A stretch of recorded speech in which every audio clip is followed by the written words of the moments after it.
Hey, what's going on, everyone? I am back for another Slim Sports interview. As always, I'm your host, Jay Slim, and joining me today is a longtime family member, not just of the brand, but for me in my personal life, my cousin.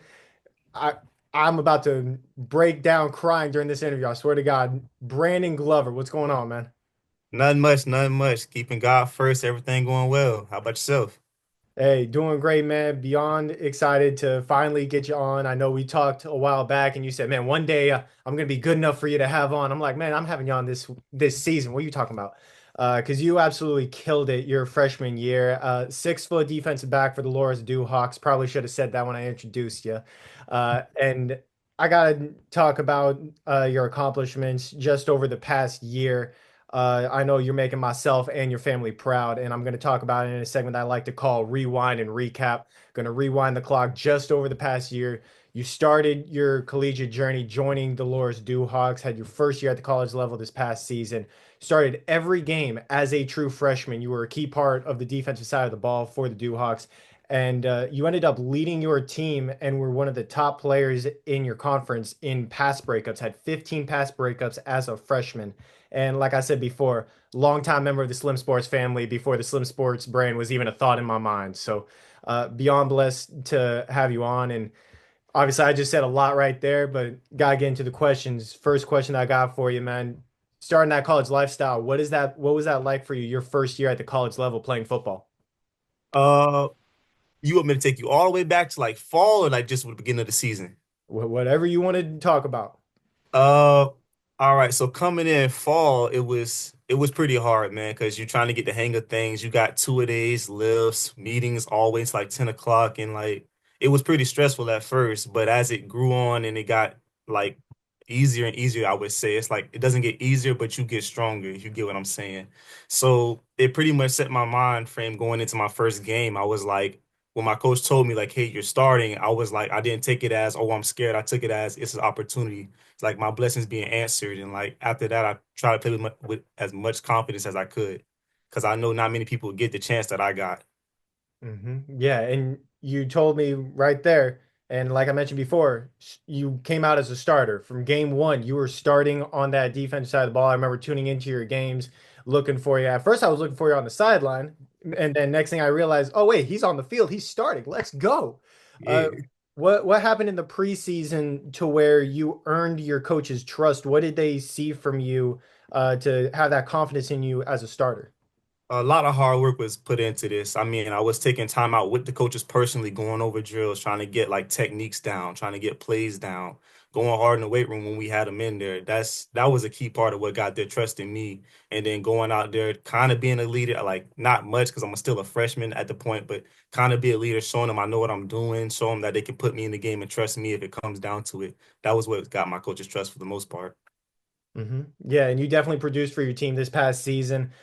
44 total tackles, 30 of them being solo. You had 2 interceptions, 15 pass breakups. Like I said, that led your team.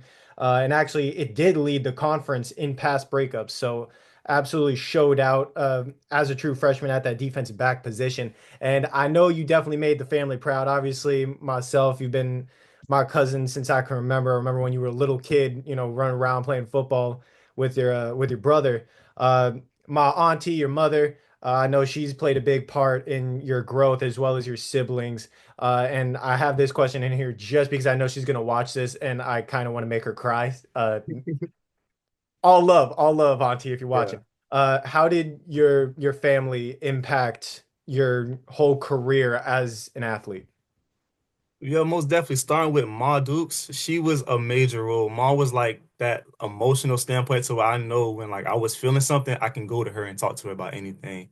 I would say she was truly my biggest fan growing up. Like times when I didn't believe I would make it to college or I didn't think I would still play football, she was in my corner telling me like, "You got this. Keep your head strong. You a good boy. You know what you're doing." And like she was a major role in my life growing up playing football.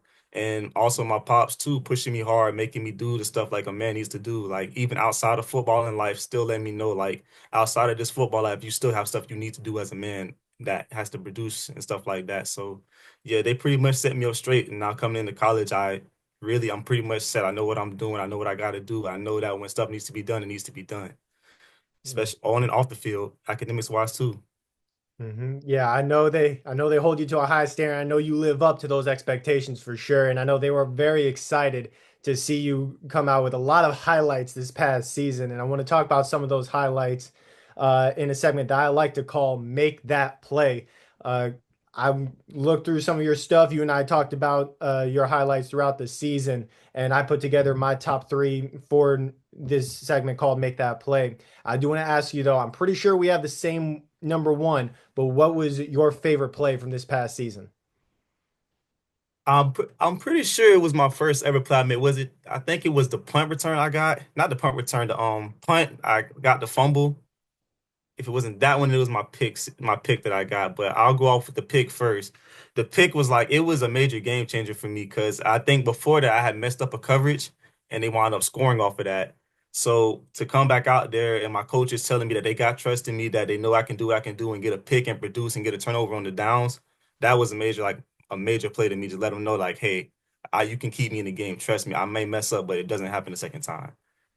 Hmm. And then with the fumble, that was actually my first ever college play. I remember like it was yesterday. So they kick it, I'm running down the field, and I know as I'm running down the field, I got my eyes on the returner, and I'm praying like, please drop this ball, please drop this ball. Let me get a fumble return, like recovery. And on and behold, he goes and it bounced off his shoulder and fell right into my line of direction, and I ran, got it, first ever play. Hey, there you go. I actually didn't remember. I didn't know about that one. You did not tell me about that one. I didn't even realize that was you. So the ones that we did talk about, the ones that I have in my top three, obviously number one, I was watching your game when you did this, and I was going nuts at the time in my office because I was working while watching your game. Yeah. Sorry to my old boss, but you had an interception with a 56-yard return against Nebraska Wesleyan.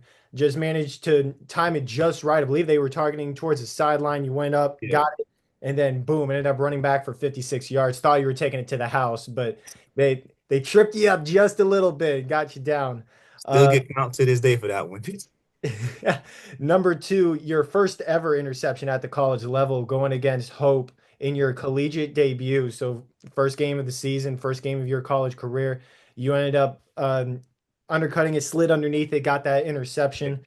And then a big pass breakup against against their top receiver. They went, targeted him, and one of your 15 pass breakups on the season, you went up and just got it away so they couldn't make that play. And those are the three that I have for this segment called Make That Play. So, right there, that shows your growth throughout the season, just as a freshman, what you were able to do, the plays that you were able to make. How would you say you were able to develop your ability to track the ball, to read those passing lanes so early on as a freshman?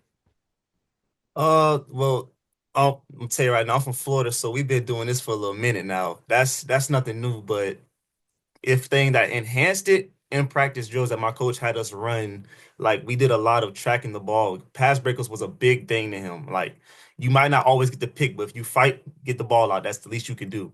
So like really a catch wasn't exceptional to him. He's like, you're there, make the play. So that's how I got all that down. Yeah, you were definitely able to do that. Like I said before, 15 of them on the season, leading the conference, leading your team, all that stuff.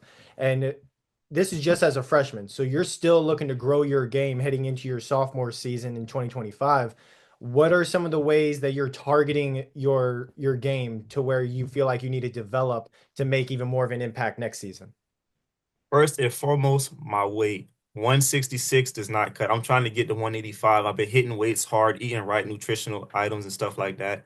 I say that was a key factor for me last year. I was a good player, but I just didn't have enough weight on me. So the bigger boys could move me around a little bit. So coming back in, I'm trying to get big, bulkier, muscular, and then get my technique down to the fullest. Because, like they said, you can be talented, but if you got the technique, you win every time.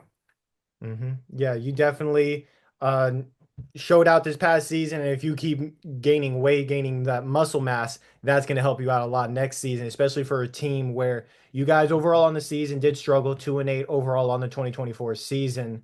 But guys like yourself are a bright spot for the coaching staff, realizing, okay, so I got this guy that's already showing promise. We can develop him, and that's going to help us heading into next season. You being one of those guys that's probably coming back as a leader right off the bat as a sophomore heading into next season, what are some of the things that you see from this Duhawks team that needs to improve in order to have a winning season next year? It's a lot that I could say that needs to improve, but if there's anything I gotta say, we gotta start clicking faster. That's all I really could say. Cause like if you watch towards the end of the games, we start getting our rhythm and stuff like that. But I just think about how much better we could be if we get like start off the game just hitting them, punching them in the mouth full to the fullest. But besides that, I really wouldn't say as much that I would change besides just executing really.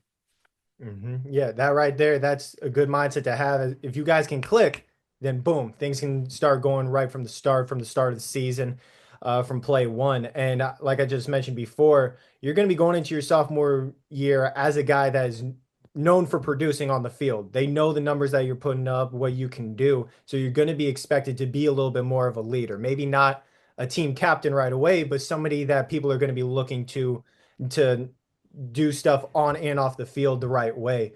How are you looking to embrace that role, and what are you thinking that role entails for someone like yourself?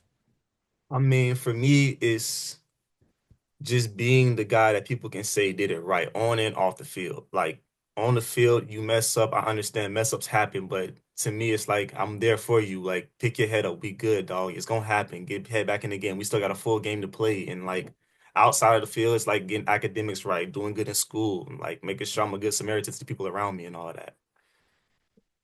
There you go. And that right there is what makes you not just a great player, but a great person. And obviously, you've known the brand since I first started. You know the people that I've had on. I love having great players on, love having great people on for interviews to get their names out there like yourself. And that's why I came up with this segment that I like to call Who's Up Next. In this segment, you give me names to look out for to have on the for an interview on the podcast in future years, this year, next year, and so on. Two rules though. First, whoever you recommend, uh, you gotta help me get them on.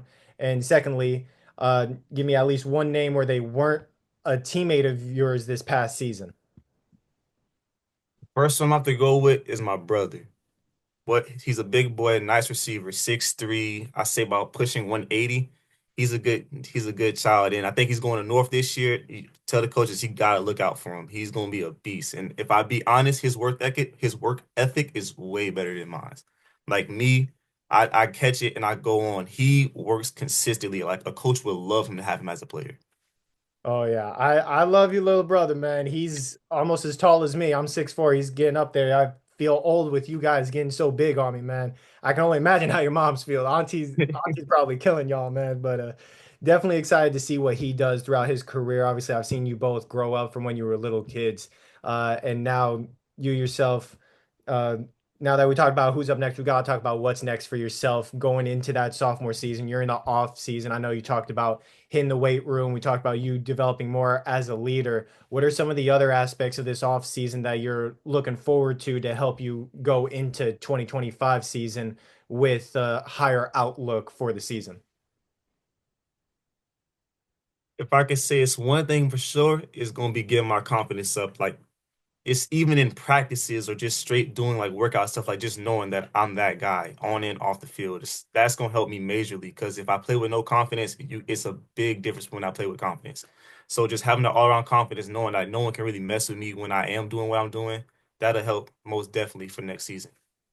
There you go, man. Beyond excited to have you on for an interview after a great freshman year, after knowing you for well over a decade. I know you see Jalen Willis's jersey, our other cousin behind me. I need to get a Brandon Glover jersey back there. I know Influencer has some gear for you. They don't got a jersey yet, so I need them to get on with that, and I need them to sponsor my podcast because they don't respond to my emails. But definitely proud of you, man. I mean, I'm trying not to break up when I interview you because it really does mean a lot to me to see you grow the way that you have, man. So beyond blessed to be able to see your journey. Thank you.